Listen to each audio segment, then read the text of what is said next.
4 a.m.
Ladies and gentlemen, may I please ask you all to take your seats? We are about to begin. May I please ask you all to take your seats? We are about to begin. Thank you.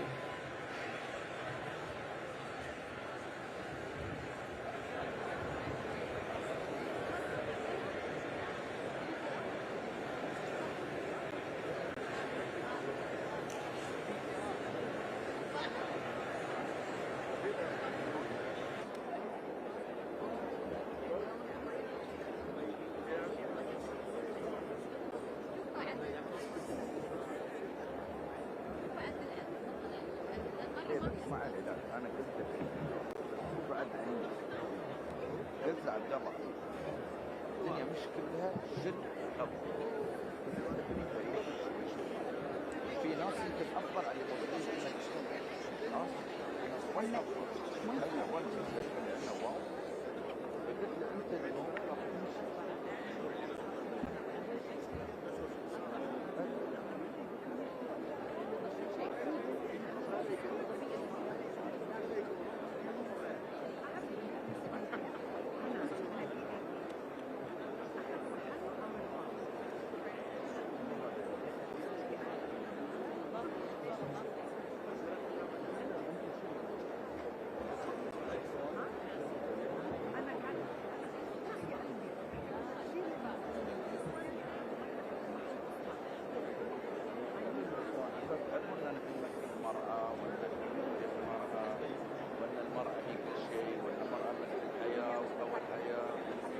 Excellencies, distinguished delegates, may I kindly request you to get seated so that we may begin the proceedings. Excellencies, distinguished delegates, kindly take your seats as we are about to begin. Thank you.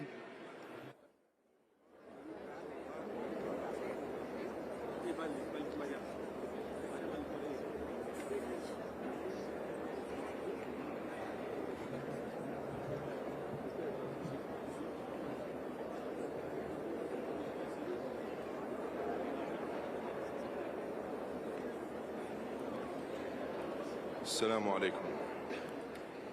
Distinguished delegates, it gives me great pleasure to declare open the 29th session of the Conference of the Parties to the United Nations Framework Convention on Climate Change. And it is my honor to address you now to deliver my final remarks as the COP President.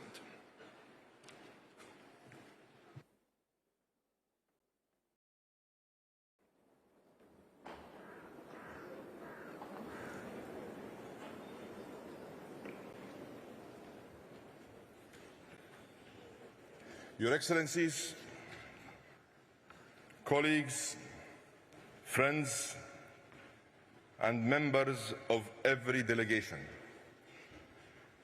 it is a great pleasure to join you here in Baku for the opening of COP29. And let me begin by thanking our hosts for their warm welcome and generous hospitality. And allow me to extend my gratitude to every person in this room. By being here today, you have all made a choice to make a difference. And as I prepare to hand over the COP presidency, I urge you all to prove once again that we can unite, act, and deliver.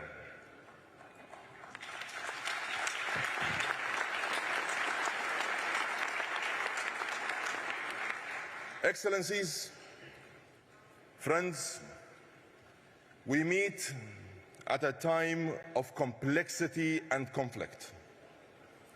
And against this backdrop, allow me to say that we in the United Arab Emirates will always choose partnership over polarization, dialogue over division, and peace over provocation.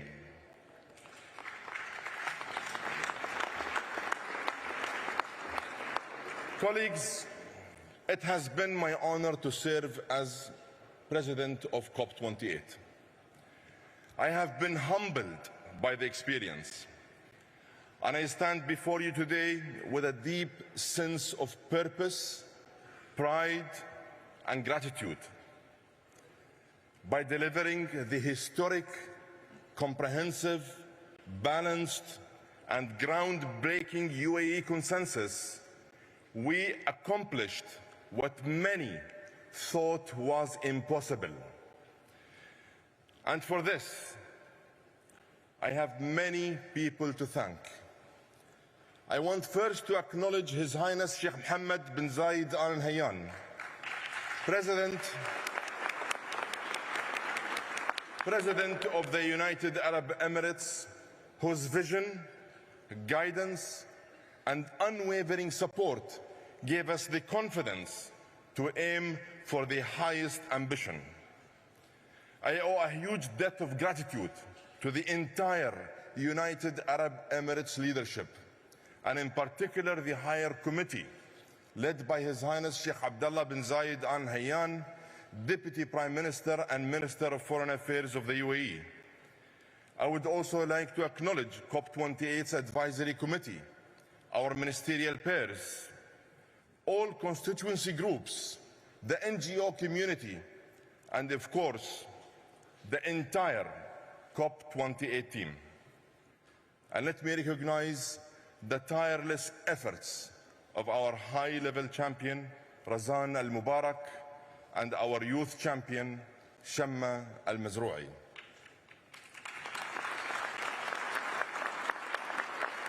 I would also like to thank my dear colleague, Simon Stiell, and the UNFCCC Secretariat, who served as my faithful guides throughout this whole process.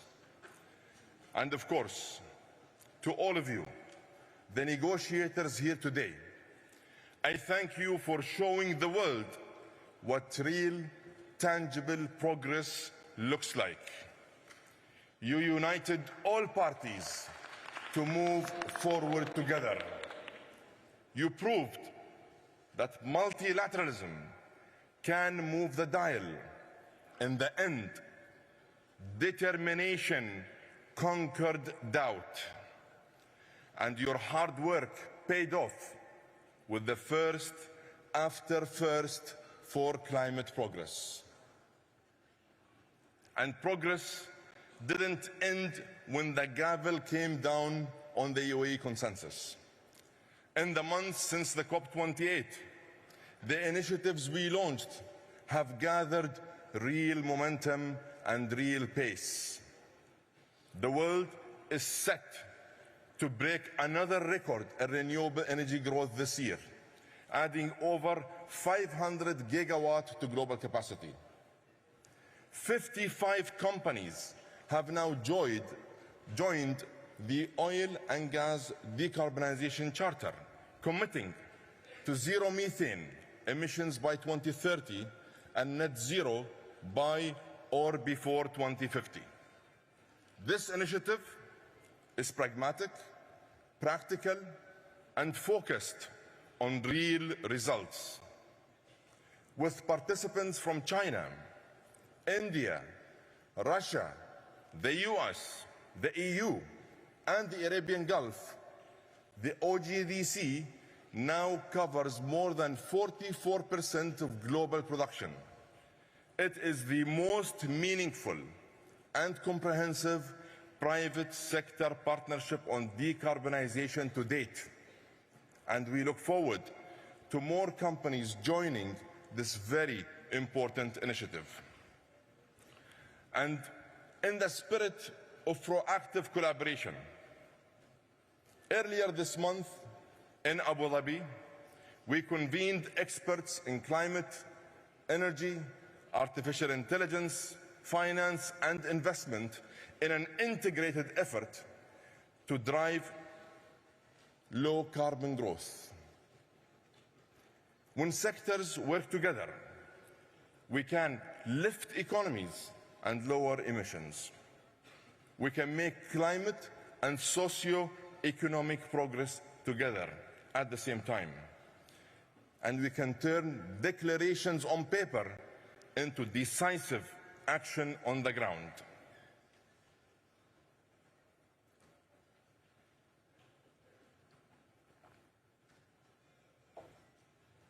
Excellencies, colleagues, the critical success factor for all climate progress is finance. We continue to call on all sources, public and private, to make finance more available, more accessible, and more affordable. Altera, the world's largest global catalytic climate fund that was launched at COP28, has now placed $6.5 billion of its $30 billion fund with partners focused on mature, emerging, and developing markets. These investments are attracting additional capital in a unique blended model that should be built on. We have also made progress on the Loss and Damage Fund. $853 million have been pledged to date, and we named the Philippines as the host country for the board. And let me call on every party who can to contribute. And at this COP, the Finance COP, I urge all parties to deliver a new collective quantified goal that is robust and capable of fully implementing the UAE consensus. Excellencies, at COP28, we broke new ground and set many precedents. One of the most important precedents was the COP presidency's troika, a new mechanism for momentum that creates a bridge between COPs 28, 29, and 30. The troika is mobilizing every multilateral platform, from the UN to the G20, to solidify the legacy of the UAE consensus. It is the roadmap for keeping 1.5 within reach and aligned with the science.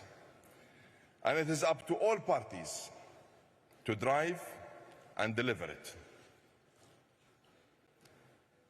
Colleagues, partners, and my dear friends, the consensus we achieved in Dubai was truly historic.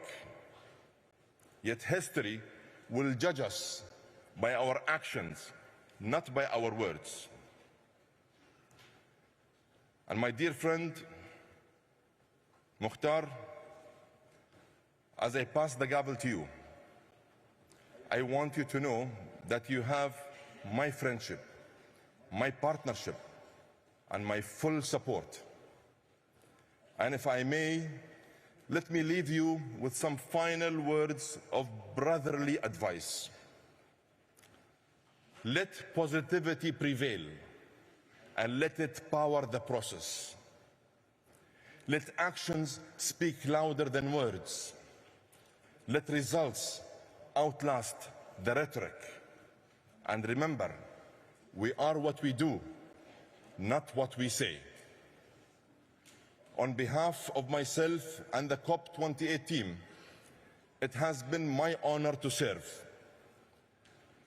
I have faith that COP29 here in Azerbaijan will be another great success. Together, and as your slogan says, let us act on solidarity for a green world. Let us focus on collaboration and partnership. And let us show the world that we have the determination to unite, the responsibility to act, and the will to deliver. I thank you.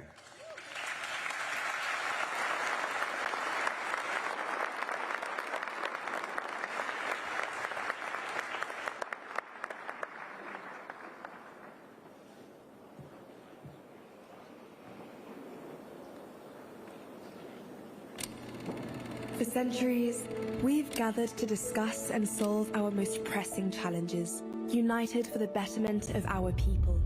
عندما التزمنا باستضافة كوب 28 التزمنا أيضا بجمع العالم لكي نتحد. The world is watching. We don't have time to waste. We must address this challenge head on. At COP28, the UAE welcomed world leaders, business leaders, and thought leaders from nearly 200 nations to come together as one and change the course of history. We must recognize the common language we must speak of, and it's one of unity, of inclusion, love, and empowerment. For months, we worked non-stop and moved from talk to action, ushering in a new era of climate action. We have delivered history today. The first time a decision has been adopted on day one. The UAE consensus began as an impossible dream, but look where our dreams have taken us. It is an enhanced, balanced, but make no mistake, historic package to accelerate climate action. It is the UAE consensus. Through the Presidential Action Agenda, we found global solutions to global problems. We are anchoring nature as an existential ally in our efforts to address climate change and advance development.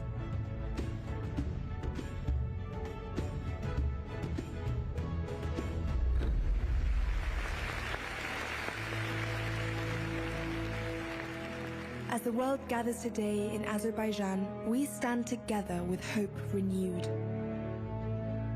And as we hand over to COP29, we must remember what it symbolizes. The simple truth that drives us forwards. We are what we do, not what we say. We are what we do, not what we say.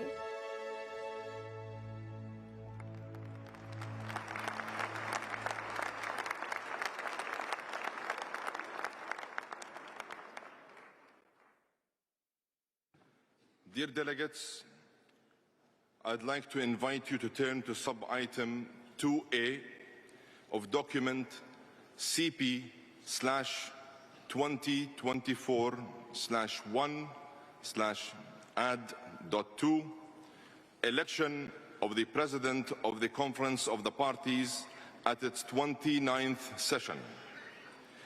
In accordance with Rule 22, Paragraph 1 of the draft Rules of Procedure being applied, the office of the President of the Conference of the Parties is subject to rotation among the 5 regional groups. We continue the cycle with a President from the Eastern European states, and I am honored to propose that the Conference elects by acclamation His Excellency Mukhtar Babayev, who will serve as President of the Conference at its 29th session.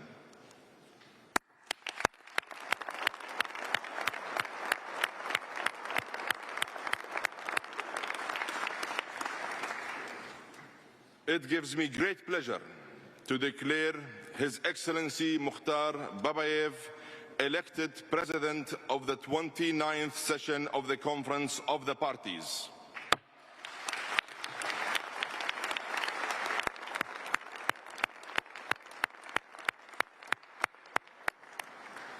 I congratulate His Excellency Babayev on his election. Allow me again to wish you every success in guiding the work of this conference. I would like to now invite His Excellency Babayev to take his seat at the podium.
Your Excellencies, distinguished delegates, dear friends, welcome to Azerbaijan.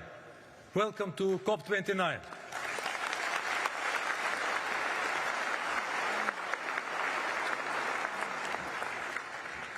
It is wonderful to finally see you all here as we complete the first decade after the Paris Agreement. The COP29 presidency is deeply grateful to all the parties, constituencies, observers, civil society members, indigenous peoples, and committed climate actors joining us today. We will host this conference in an inclusive, transparent, and party-driven manner. And we are delighted to offer Azerbaijani hospitality show you our national heritage and natural wonders. We hope to build new friendships based on sincerity, frankness and mutual respect. We would like to thank the President of the Republic of Azerbaijan, His Excellency Mr. Ilham Aliyev, for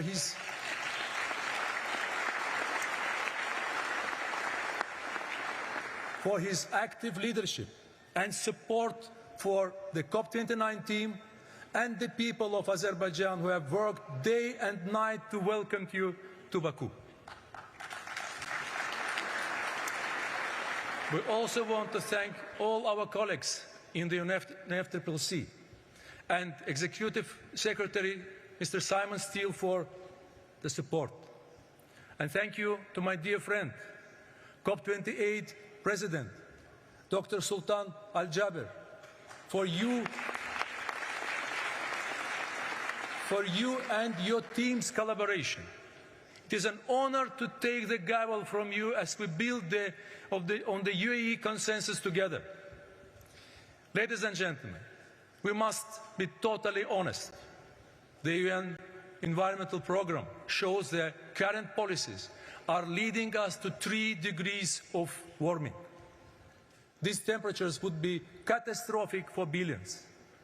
They would threaten the existence of communities' representatives in this room. Colleagues, we are on the road to ruin. But these are not the future problems. Climate change is already here. From flooded homes in Spain to forest fires in Australia, from rising oceans in the Pacific to barren plains in East Africa. Whether you see them or not, people are suffering in the shadows. They are dying in the dark, and they need more than compassion, more than prayers and paperwork, and they are crying out for leadership and action.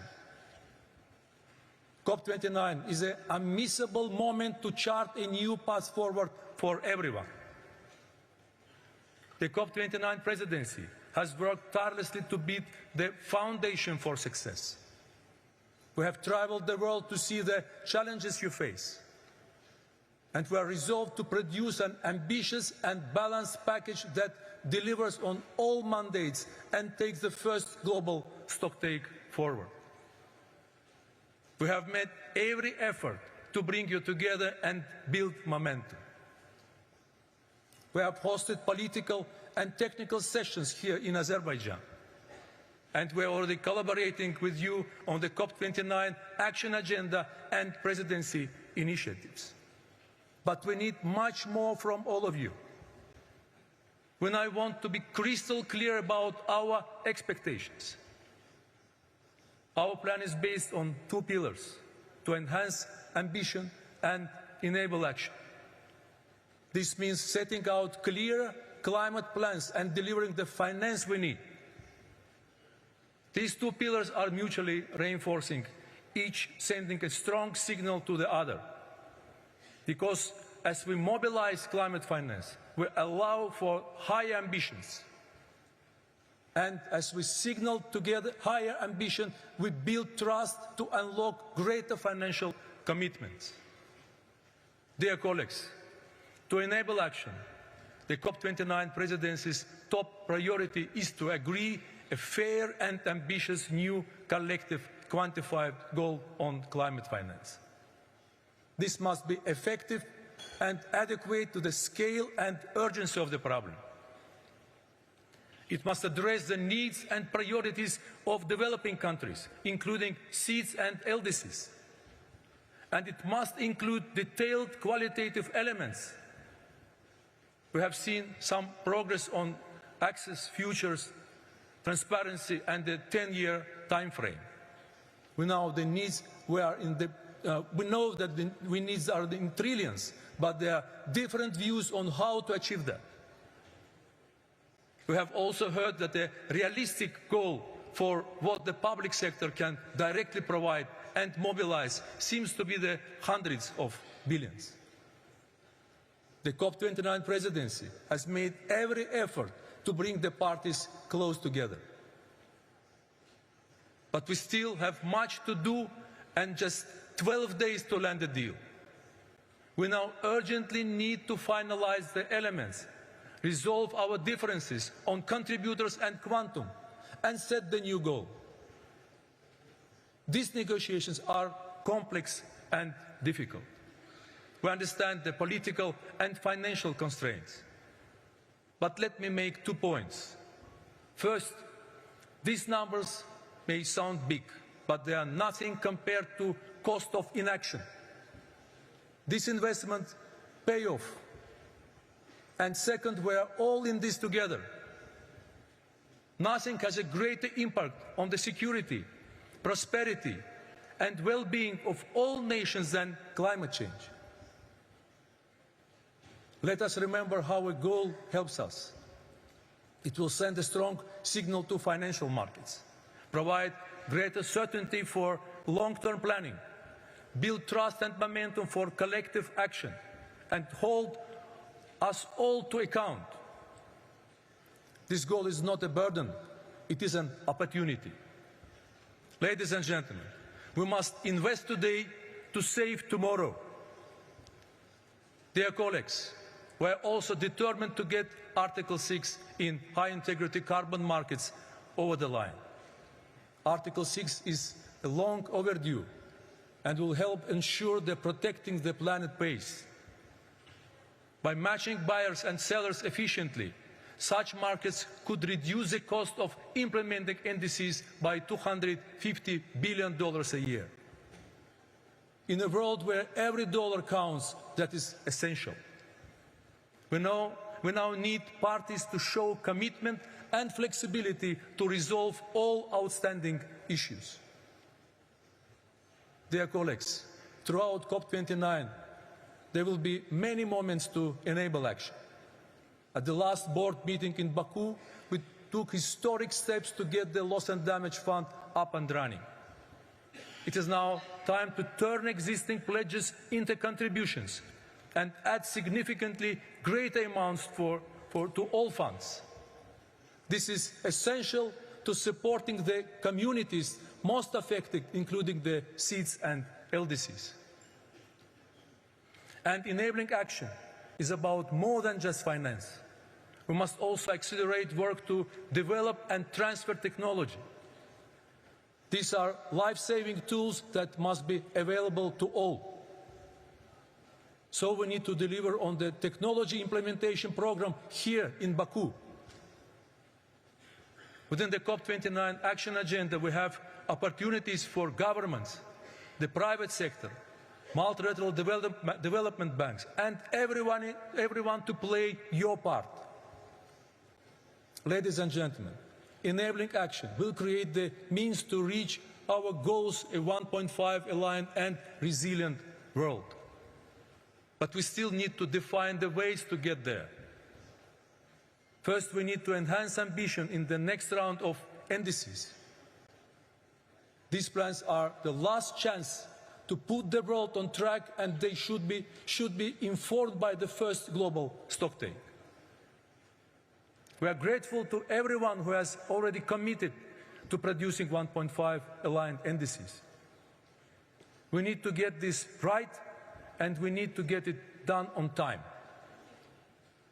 including transitioning away from fossil fuels in a just and orderly manner, taking into account different national circumstances, pathways and approaches. Dear colleagues, as the world's highest climate forum, COP29 cannot and will not be silent on mitigation. Alongside with the International Energy Agency, we have today published calls to action in a just and orderly transition. We are calling on all parties to increase global energy storage by 6 times by 2030. We are addressing forgotten issues such as food waste, which accounts for almost 10% of global emissions. We are co-hosting a methane summit with the US and China, and we have put mitigation on the agenda at all meetings ahead of COP to find a way forward. As a presidency, we are making every effort to attack the problem from every direction without losing focus on our top negotiation priority, the NCQG. Dear colleagues, adaptation has not been given the same attention as mitigation. Azerbaijan understands the needs to adapt because our region faces significant challenges. The Caspian Sea is shrinking and we face glacier retreat and freshwater loss in Caucasus. The timely submission of national adaptation plans is critical. They guide how we share best practice, transfer technology and support each other. We need them by 2025 so we can make progress by 2030. We will also support the work on indicators for the UAE framework for global climate resilience. When adaptation is underfunded, people on the front lines are unprotected. Public money will be essential to enabling ambitions. This is our last chance to scale it up significantly beyond the doubling target for 2025. And after, adaptation finance must be an important part of NCQG. Transparency must underpin everything. The first biennial transparency reports are critical and must be submitted this year. Azerbaijan is ready to submit its BTR, and we would like to thank everyone for their submissions so far. Dear colleagues, we must also address important thematic areas within the climate plans. They must be age and gender responsive, and we support the Lima Work Programme and its Gender Action Plan.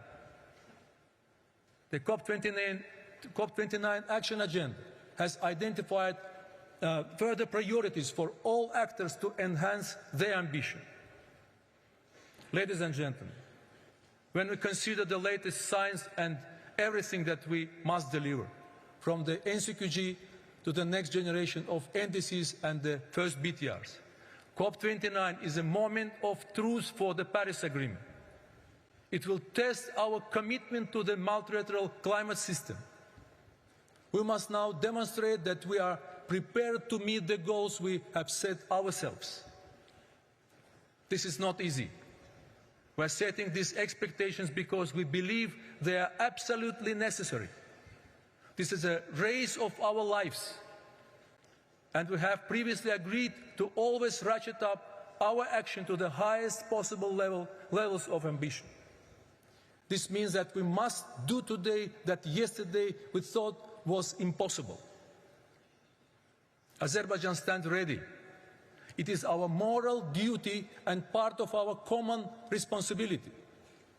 And this is a critical opportunity for sustainable development. Azerbaijan is determined to step up to the biggest issues, on the biggest stages, and lead by example. We have beaten the odds before.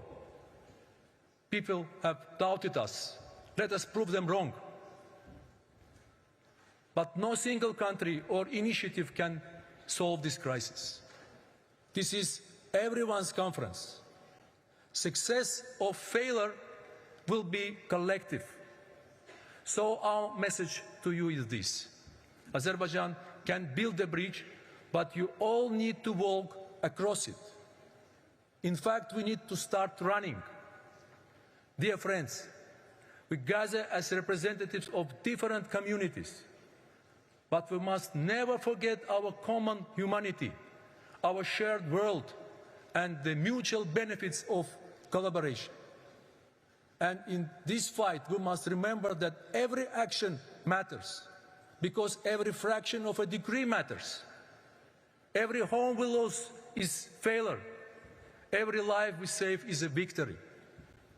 And everyone is watching, and they're waiting. Africa is waiting. Asia is waiting. Europe is waiting. The Pacific is waiting. North America is waiting. South America is waiting. The Caribbean is waiting.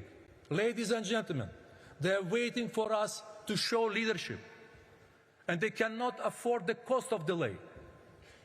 So let us enhance ambition and enable action. Let us move forward in solidarity for a green world. And let us go to work. Thank you.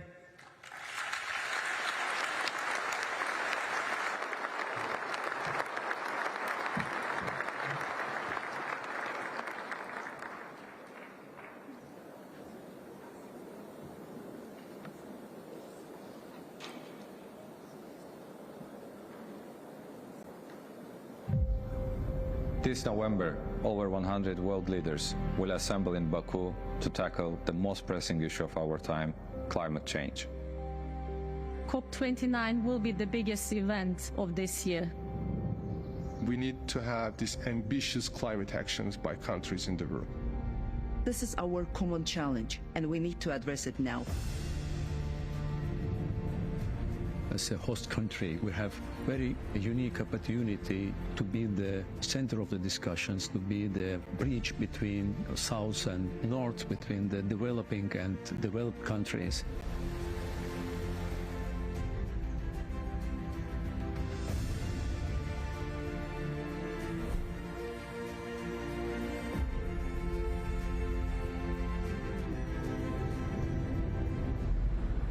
Azerbaijan is investing in the energy transition because we are affected by climate change, because we want to diversify away from hydrocarbons.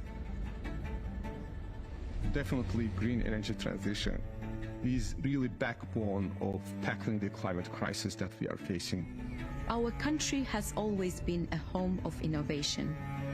We have a young, highly educated population that deeply cares about climate change. Any visitor, any tourist, any delegate who will be visiting our beautiful city will see welcoming attitude, behavior from everyone. The ultimate objective is to deliver the best visitor journey ever. I think it will be a very good demonstration of our hospitality, our culture, our nature. We want people to look back and say that COP29 in Baku was a defining chapter in humanity's fight against climate change. COP29 is really the great event for Azerbaijan, for the world. It is a very good demonstration how we decide to live together with our neighbors. At the same time, how we can assist the developing countries to protect themselves from the climate change.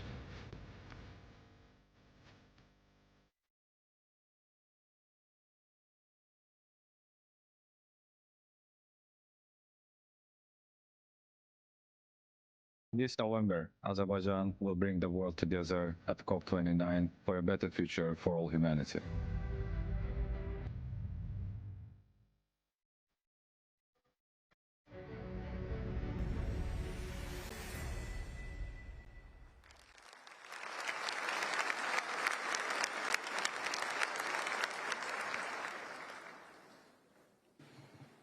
Distinguished delegates, friends, dear colleagues, it is my pleasure to invite Simon Stiell, UNFCCC Executive Secretary, to address the plenary. Simon, you have the floor.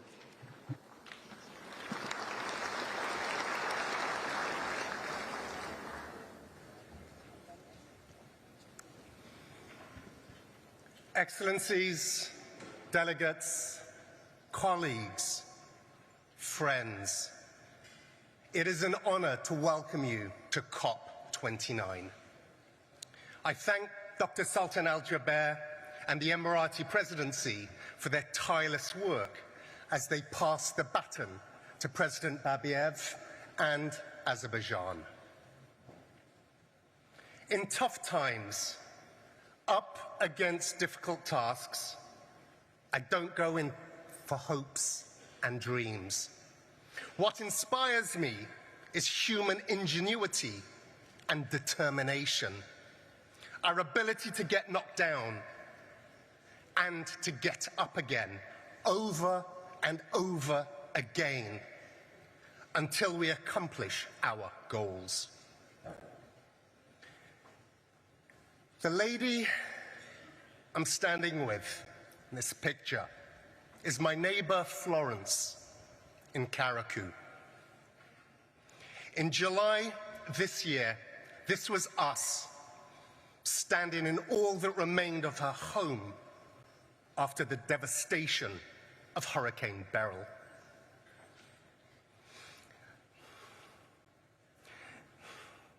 At 85, Florence has become one of the millions of victims of runaway climate change this year alone. She was focused on one thing: being strong for her family and strong for her community.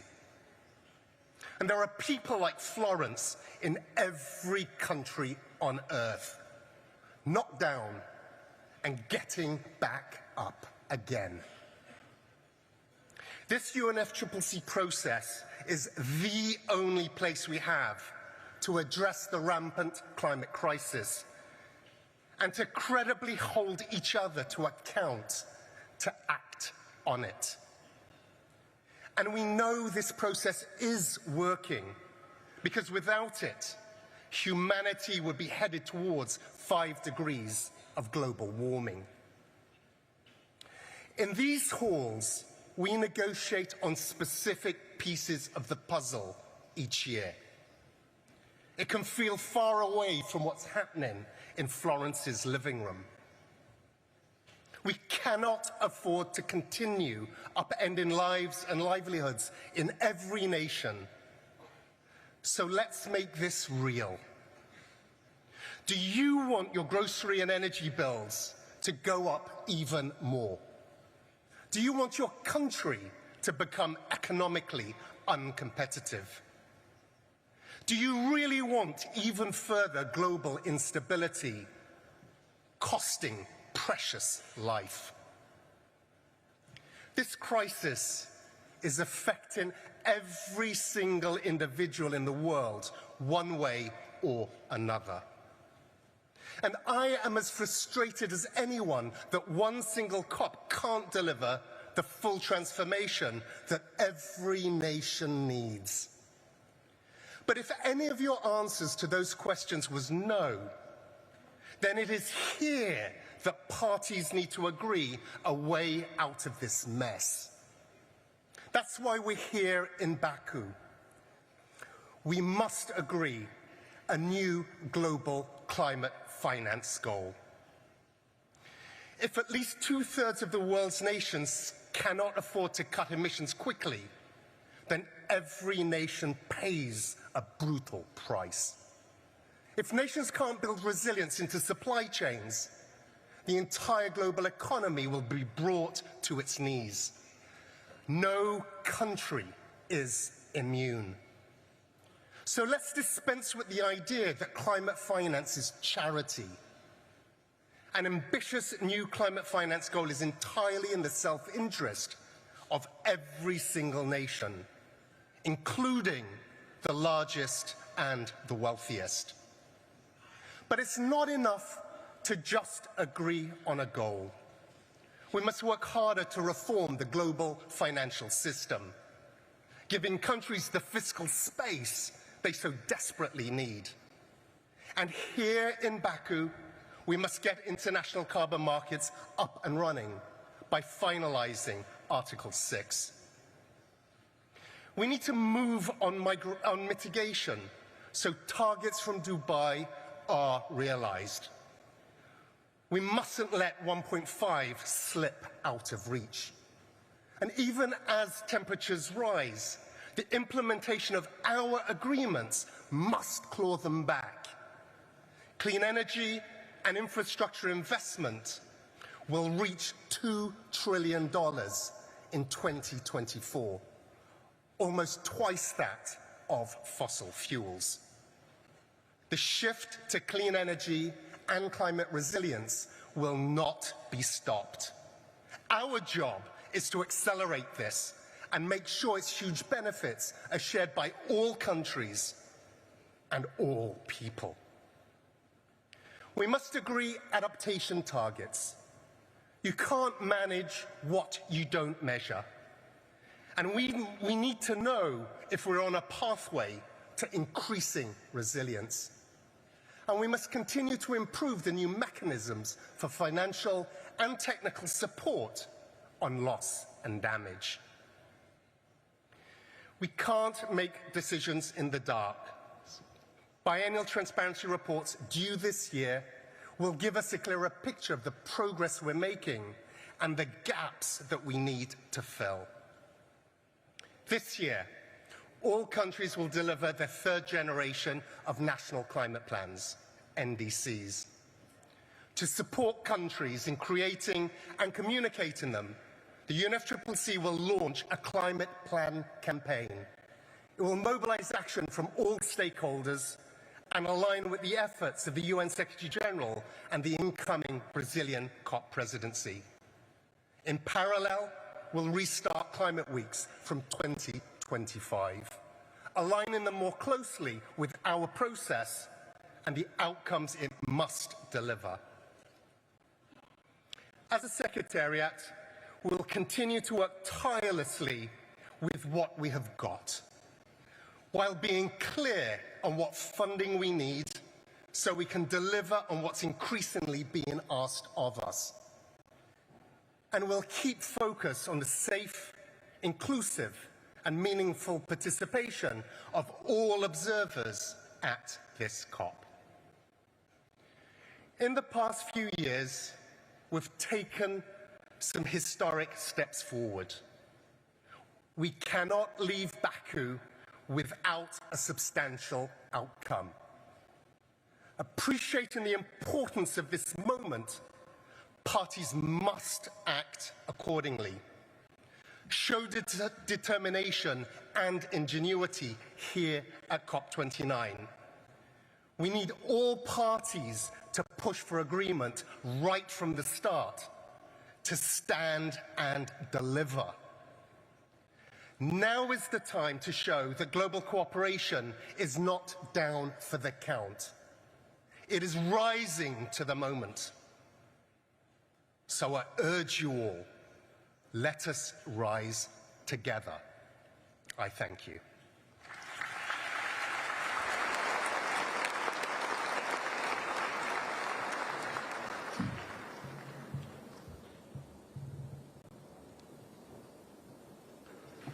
Thank you, Simon. Delegates, we will now suspend the session for final consultations on the adoption of the agenda. We will resume shortly.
بس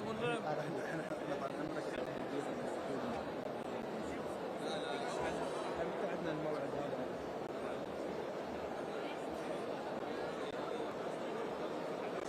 How are you doing?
Ah,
vous êtes rentré finalement?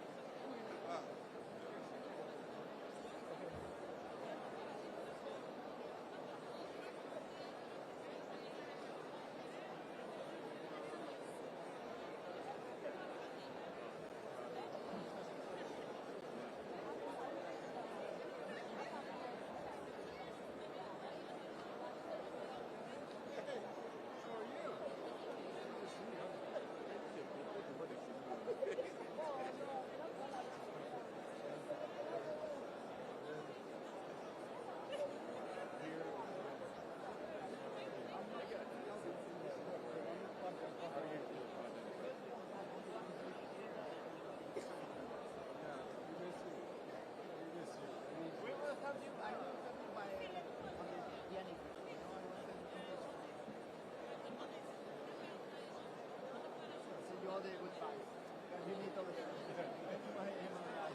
Baku.